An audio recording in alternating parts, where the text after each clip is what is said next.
Hey, this is Keith from Save the Rust Motorcycles, and today we're working on another trike. Not the Harley, but the Honda. We got a few of these trikes, actually 5 that we got over the winter and completely rebuilt. Got them running, none of them were running, and now after we've been using them for the last couple of months, they're starting to show a few more little issues that we have to deal with. So the first one we're going to work on is our 1984 200M. If you haven't followed us and the rebuild of this machine, I got this off a friend who parked it in 1995 and it sat for over 30 years. And amazingly, from the top down, it looks pretty good, but from the bottom up, it was trashed.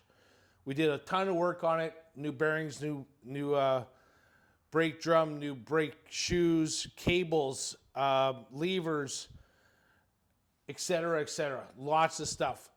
And now we have a few issues that kind of came up over the winter. We've been riding this periodically in the winter and the spring, and now it's hard to see it, but I got loose neck bearings up here, so we want to address that. One of the other things we still looking for is a factory key ignition, so we can't change that today. And then we have to take the tank off and remove the fuel filter that's inside because it broke off from the actual petcock. And there's a little bit of debris in this tank. I cleaned it out quite a few times now, but you know, as you ride it, stuff gets loose. And that screen on that small filter gets plugged up. So when you're riding, all of a sudden it'll just die. So I'm gonna remove the filter, and then we're gonna put an inline filter on the fuel line so that, you know, for one, it's replaceable. 2, I can monitor how much debris is coming through and you can see it because it'll be trapped in that, you know, clear visible filter. So follow along as we start off by getting these neck bearings all nice and greased and tightened. So now with the jack underneath it, it's easier to see all that movement. So first off, we're going to do is take off the top bolts that screw down into the legs, and then pop that off and start tightening up the neck bearings. We'll have to remove this big large nut first. I'm going to pull off the seat and the tank just because it'll make it easier to access the main stem nut.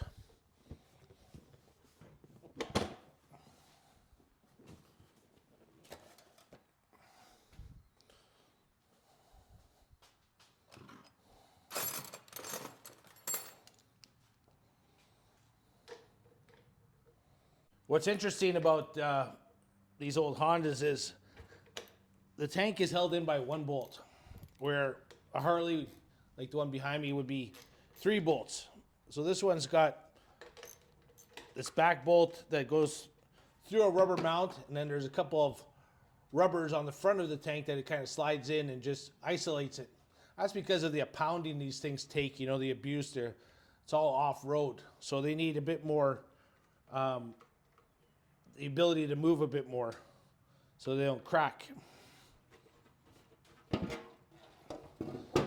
So you can see right here, there's a bunch of rubbers, and that just cushions the tank from running, like bouncing around.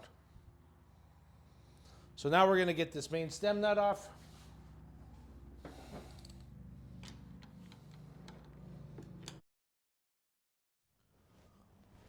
So we've got the top clamp off, and there's some fresh grease because I greased this. I took this apart and greased it this winter. So just gonna have to tighten this back up. Not sure why it came loose. There should be a lock washer of some sort on here, but I only put back what was there. So we'll see. Let's tighten it up.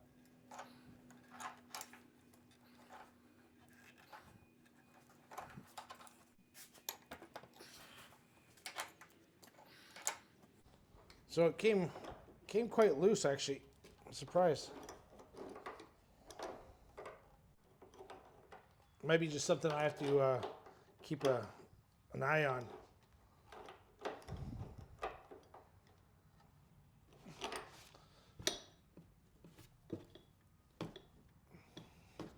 So that's tight now.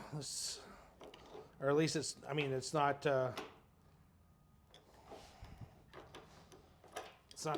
rotating or pivoting.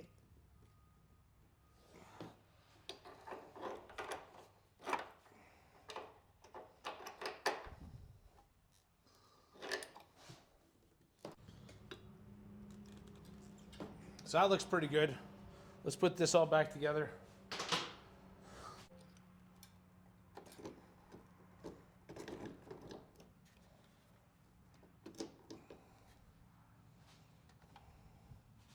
So I removed that fuel filter. You can see it's just trashed. It's so fine, a lot of debris got in there. And so I just put an inline filter. But I had an issue with the fuel line. I think I got one size too big, so it was leaking quite a bit. So I had to find one of those little clamp that would work on there, which took a bit of time to, get in there because it's so tight that it's really made for one of those wire clamps. But those wire clamps weren't putting enough tension, so everything's nothing leaks gas anymore. And I could probably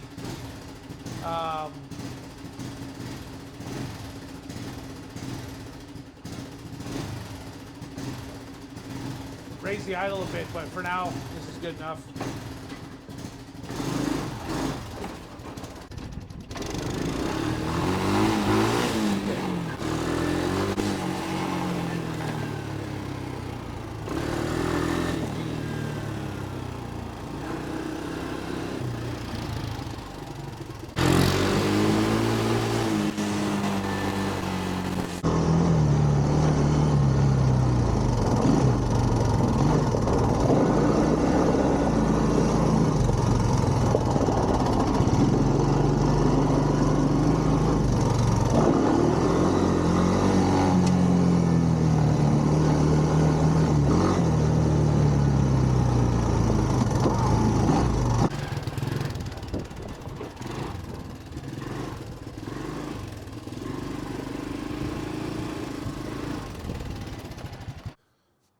So now we're on to the 82 Big Red. So the issue I have with this one is all of a sudden the electric start doesn't want to work, and there's no power showing from the battery when everything's on, and it's a fully charged battery. So there's a relay solenoid in behind or in front of the battery box, kind of below behind the battery. And I saw a spark in one spot when I was taking a look at it. So I'm guessing that it's not good anymore. So we're gonna have to pull that off, and maybe it's just a loose wire. Maybe it's just a shitty solenoid. And I have multiple extras because I bought so many trikes lately. So let's get at it.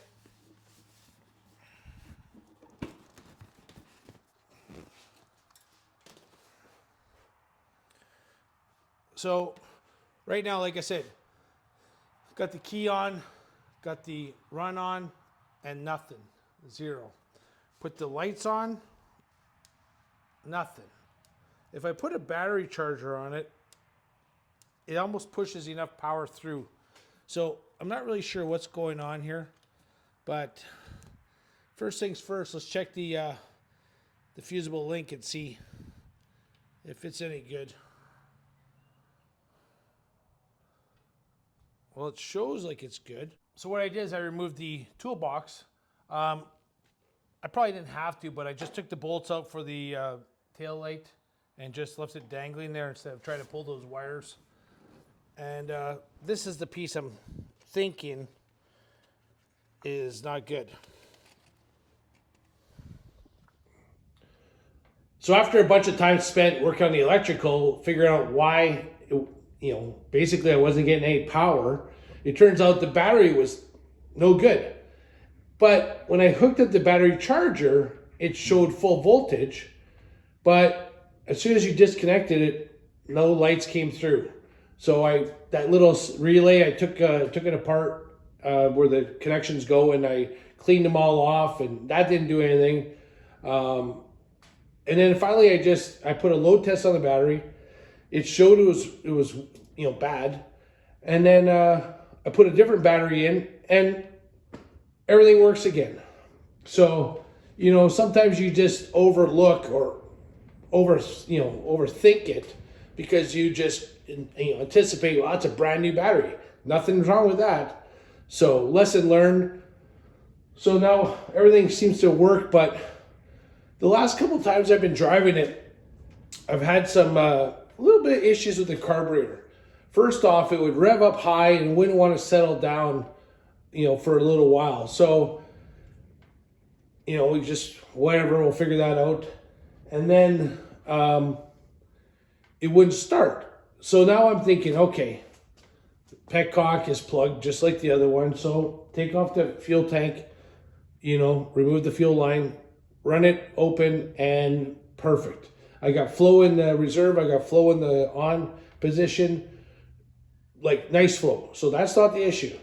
So I'm guessing that there's some crud that's kind of gotten into that carburetor, and let's clean it out again. So next step, pull the carb off, go through it, clean it once more.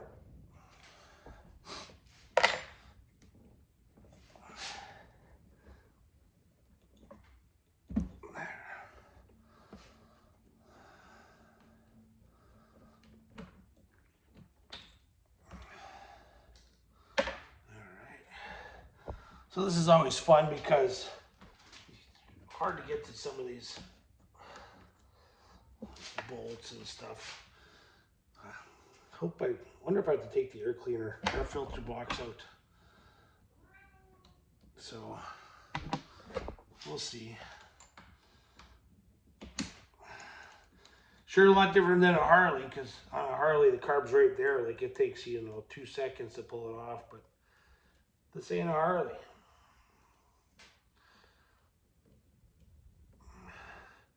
So pulled out the slide. Now we got 2 bolts, and then we're gonna have to pull the choke cable, and then we're gonna have to see if we can get this carb off. So getting the carburetor off, I leave the intake on because getting this clamp on, because where the frame comes, it's really difficult to try and get that on. So this goes into the air box, and all you do is turn the carburetor, and then it'll kind of go out, and you'll be able to slip it out. So it wasn't that difficult. So let's get this all apart.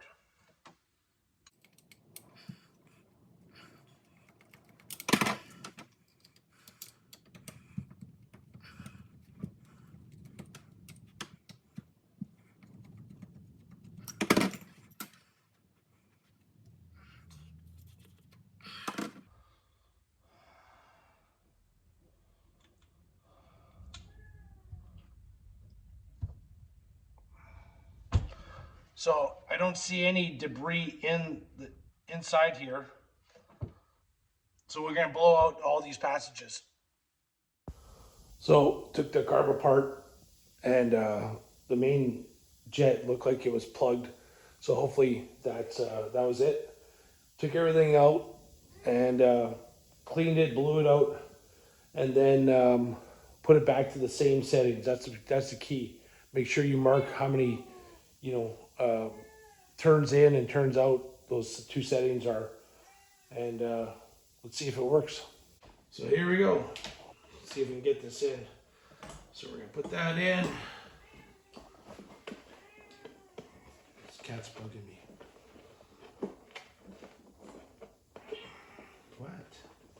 Trying to get carburetor in.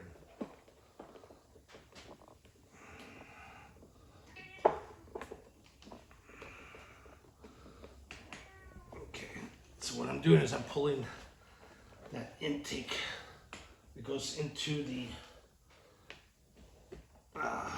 air box. Try to pull it through, and then once I get that all in, I'm going to rotate the carburetor.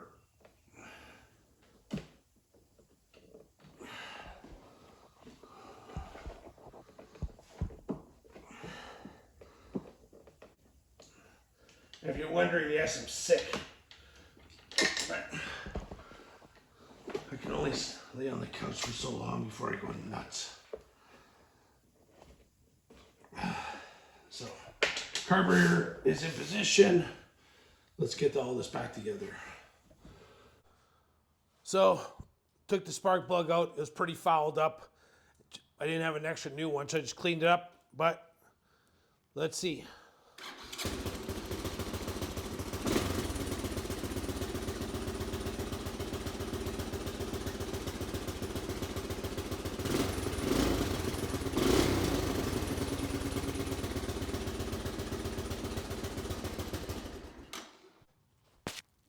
So here's the original seat. I was gonna recover it, but I got this one, and this one's mint, but it's got a plastic base as opposed to a steel base, and I'm not sure, you know, what the difference in years are, but seems to fit okay, just not. Doesn't clip in the front as good. But whatever. That'll work. That way I don't wreck the foam on this one. I got another 84 200M that I'm going to be building, I don't know, in the next couple months, I guess. And it was all in pieces. So I'll put this one on and I'll have to recover it. So that's about it for this one. We got a couple things fixed on the 84 200M, and we got a couple things fixed on the 82 Big Red. One of the other things I did do on the 82 Big Red is I installed all the hardware at the back of the hand rear brake, and so that's working again. So that's cool. It's been a tough couple days.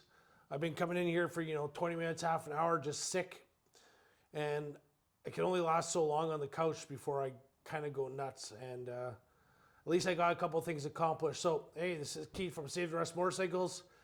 Hope you enjoy our content. Like and subscribe if I haven't said it. I kind of forget about saying that all the time, but this is who we are. This is what we do.